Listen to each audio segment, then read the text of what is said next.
चलिए दोस्तों, हम अगला कमेंट देखते हैं। क्या कमेंट है कि भाई मैं मिस्त्री हूँ, आरसीसी घर के ऊपर छत लगाई और वो मेरे पैसे नहीं दे रहे हैं, क्या करूँ?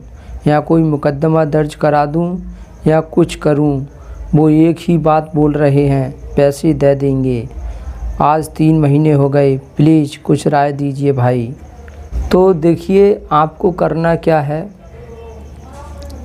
आपको जल्दबाजी नहीं करना है, उनके साथ कोई गाली गलौज नहीं करना है, प्यार से बात करना है, अपने मोबाइल की रिकॉर्डिंग खोल कर रखना है, उनसे बात करना है। जो कुछ भी बोलते हैं उनकी बातों को रिकॉर्ड करें, क्योंकि वो बाद में इस तरह से बोल सकते हैं कि मैंने पैसा दे दिए हैं। अगर वो इंसान झूठ बोलेगा तो आपके पास सबूत होगा। तो इसलिए रिकॉर्डिंग करें। और दूसरी बात यह है कि आपके संपर्क में कोई जानते हुए वकील हैं, उनको हायर करें, या अपने आस पड़ोस में कोई इंसान समझदार पढ़ा लिखा है, अच्छा है, जो आपके पैसे दिलवा सकता है, किसी की हेल्प लें। मेरे कहने का मतलब ये है कि किसी की हेल्प लें।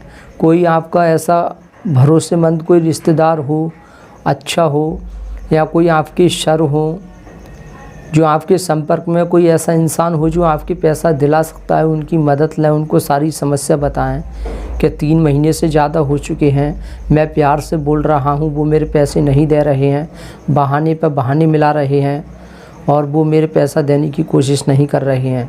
जो भी बोलते हैं उनको बताएं। ऐसा करने से क्या होगा, आपकी मदद हो जाएगी और आपके पैसे मिल जाएंगे। क्योंकि अगर आप अकेले जाएंगे तो वो इंसान आपको कमज़ोर समझेगा और आपको धमकी भी दे सकता है, डरा भी सकता है और गुस्सा भी दिखा सकता है, या आप कुछ ज़बरदस्ती करेंगे या बहस हो गई तो वो आप पर कोई झूठा इल्ज़ाम भी लगा सकता है, कुछ भी कर सकता है। तो इसलिए अकेले ना जाएं। अकेले इंसान को देखकर इंसान दबाता है, उसे कमज़ोर समझता है। इसलिए साथ में किसी को लेकर उसके घर जाएं और प्यार से बात करें और वादा करें कब तक वो आपको पैसा दे देंगे। उनसे खुलकर बोल दें कि मैं सिर्फ आपको 15 दिन का मौका और देता हूँ, 15 दिन के अंदर अंदर मेरे पैसे वापस कर दीजिए। अगर आप नहीं करेंगे वापस तो मैं किसी भी हद तक जा सकता हूँ, कुछ भी कर सकता हूँ। इस तरह से उनसे बोलें। और जो आपके साथ जाएगा जो इंसान, तो सबके सामने जो बात क्लियर हो जाएगी तो आपके पैसा मिलने के चांस ज़्यादा रहेंगे। वरना अकेले में बात ना करें, 4 लोगों के सामने बात करें, कब वो पैसा देंगे, कब नहीं देंगे, कितना समय हो गया, आपके पैसे वो वापस नहीं कर रहे हैं क्या। और ये भी जानने की कोशिश करें क्या जो वो पैसा क्यों नहीं दे रहे हैं, क्या परेशानी उनके ऊपर हकीकत में ही परेशानी है। क्योंकि कुछ लोग तो बहाने मिलाते हैं, परेशानी होती नहीं है, पैसा ना देने के इरादे होते हैं और इतना जो है बेचारा दिखाते हैं, ऐसा दिखाते हैं कि मेरे पास मजबूरी है, मजबूरी में नहीं दे रहा हूँ, और होती नहीं है मजबूरी। तो और कुछ लोगों की हकीकत में ही मजबूरी है। तो ये जानने की कोशिश करें। जो इंसान नज़रें चुरा कर बात कर रहा है, या ज़्यादा देर आपसे बात करना नहीं सोच रहा है, या आपसे सिर्फ इसी हल्की फुल्की बात करता है थोड़ी देर और अपने काम में लग जाता है, तो समझना चाहिए वो इंसान झूठ बोल रहा है। तो ये जानने की कोशिश करो। दूसरी बात ये है, 3 महीने से ज़्यादा हो गए, मजबूरी कब तक चलेगी। तो इसलिए उनकी ज़्यादा मजबूरी पर ध्यान ना दें, क्योंकि ना देने वाला इंसान ही हद से ज़्यादा बहाने मिलाता है। तो इसलिए कोई गाली गलौज की या मार पीट करने की उन्हें धमकी ना दें, प्यार से ही बात करें और सबके सामने वादा करें। ऐसा करने से आपके पैसे मिलने के चांस बढ़ जाएंगे। तो इस बात का हमें विशेष रूप से ध्यान रखना चाहिए कि जब किसी को पैसा दे रहे हैं तो अकेले में नहीं देना चाहिए, सबके सामने देना चाहिए। कोई प्रूफ हमारे पास होना चाहिए ताकि उससे पता चले कि हाँ, हमने फलाने इंसान को इतने पैसे दिए हैं।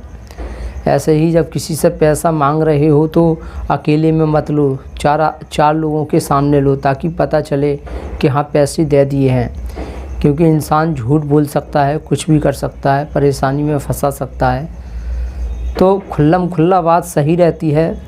चोरे चुपकी तो हमेशा जो चोर होते हैं वो चुपके चोरी से काम करते हैं, लेकिन जो साहसी होता है, इसके अंदर सच्चाई होती है, वो खुल्लम खुल्ला बात करता है, सबके सामने बात करता है, ताकि कोई बात छिपी ना रहे, खुलकर बात करते हैं। और ऐसे लोगों के साथ फिर धोखा नहीं होता है।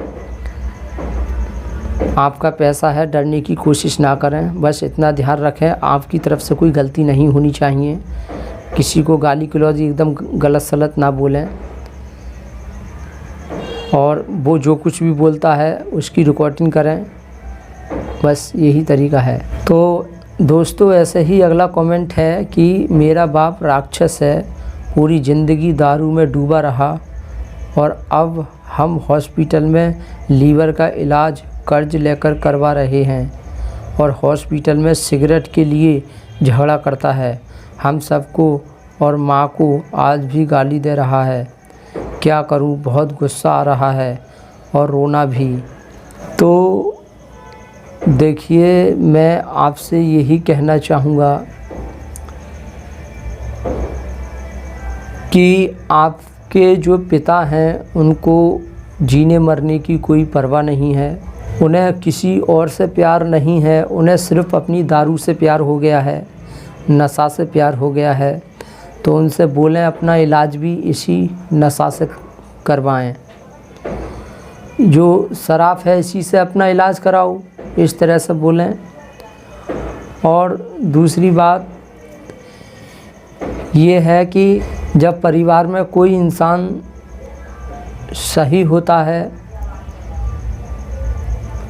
अपने अच्छा काम करता है, परिस्थितियों के कारण या दुर्भाग्य के कारण वो बीमार पड़ जाता है और वो चीख रहा होता है कि मेरा इलाज कराइए, मुझे डॉक्टर के पास ले चलिए, मुझे दर्द हो रहा है, तो परिवार वाले उसका इलाज कराना नहीं चाहते हैं। लेकिन अगर कोई ऐसा है जो अपने कर्मों के कारण, अपनी गलतियों के कारण बीमार पड़ गया, नशा के कारण फेफड़े बेकार हो गए, लीवर बेकार हो गया, जब ऐसा इंसान बीमार पड़ जाता है तो बोलता भी नहीं है कि मेरा इलाज कराओ, और घर वाले ज़बरदस्ती उसका इलाज कराते हैं। वो बोलता भी है कि नहीं मुझे नहीं कराना है इलाज, लेकिन ज़बरदस्ती इलाज कराते हैं और हद से ज़्यादा पैसा लगा देते हैं। पैसों की वो परवाह नहीं करते, और अगर डॉक्टर 4-5 लाख रुपए मांग रहा है, 10 लाख रुपए मांग रहा है, दे देते हैं, चाहे ज़मीन बेचनी पड़े, कुछ भी करना पड़े, बेच देते हैं वो, और उनका इलाज करा लेते हैं। तो ऐसे नशेड़ी खुद अपनी ज़िंदगी बर्बाद करते हैं, साथ में बीवी बच्चों को भी परेशानी में डालते हैं, उनकी ज़िंदगी बर्बाद कर देते हैं। तो आपको ज़्यादा कर्ज लेने की ज़रूरत नहीं है, ये कर्ज बहुत बड़ी बीमारी होती है, ये कर्ज लेना बहुत गलत और गंदी बात होती है, इससे हमें बचना ही चाहिए। क्योंकि जो कर्ज इंसान ले लेता है, जब बाद में वो टेंशन जो बढ़ती है वो इंसान को खा जाती है, चिंता चिता के समान जला देती है। तो आपको ज़्यादा कर्ज लेने की ज़रूरत नहीं है, वरना धीरे धीरे चिंता में औरों की भी तबीयत ख़राब होने लग जाएगी, तो आप और ज़्यादा दिक्कत में पड़ जाएंगे। आपके परिवार में और भी हैं, भाई बहन है, मम्मी है, जब कर्ज हद से ज़्यादा हो जाएगा, चिंता हो जाएगी पूरे परिवार को, तो आप किधर के भी नहीं रहेंगे, हद से ज़्यादा टेंशन बढ़ जाएगी। तो ज़्यादा भारी इलाज कराने की ज़रूरत नहीं है, हल्का फुल्का इलाज कराएं। और ऐसा इंसान नशेड़ी, आप उनका इलाज करा रहे हैं, वो ठीक हो भी जाएंगे, 2-4 साल और जी लेंगे, तो आपको क्या मिल जाएगा। मरना तो सभी को है, हमको भी मरना है, आपको भी मरना है, सभी को जाना है, अमर तो कोई नहीं है। ऐसा तो है नहीं है कि अगर किसी पे 10 लाख रुपए लगा दिए तो वो अमर हो जाएगा। तो मरना तो सभी को है। तो इसलिए जो इंसान अपने कर्मों के कारण, अपनी गलतियों के कारण अब उसने अपना शरीर बेकार कर लिया, बीमारी की अवस्था में भी वो नशा मांग रहा है, और उसे कोई चिंता नहीं है, किसी की परवाह नहीं है, तो आप इतनी परवाह क्यों कर रहे हो? उसने तो खुद अपनी ज़िंदगी बेकार कर ली, साथ में आपकी भी ज़िंदगी बर्बाद कर देगा। तो इससे अच्छा है सतर्क हो जाओ, सावधान हो जाओ। तो ऐसे इंसान का हल्का फुल्का इलाज कराएं, ज़्यादा पैसा खर्च करने की ज़रूरत नहीं है। और जाको राखे साइयाँ मार सके ना कोई, ठीक है। तो अपने आप को ज़्यादा टेंशन में ना डालें। शराबी इंसान जिसको लत लग जाती है, ऐसे इंसान का तो मरना या जीना बराबर होता है। मैं ये नहीं कह रहा हूँ कि बिल्कुल इलाज मत कराओ, पर ज़्यादा पैसा खर्च करने की ज़रूरत नहीं है। तो हम उम्मीद करते हैं आपको थोड़ा बहुत कुछ समझ में आया होगा। Thank you very much.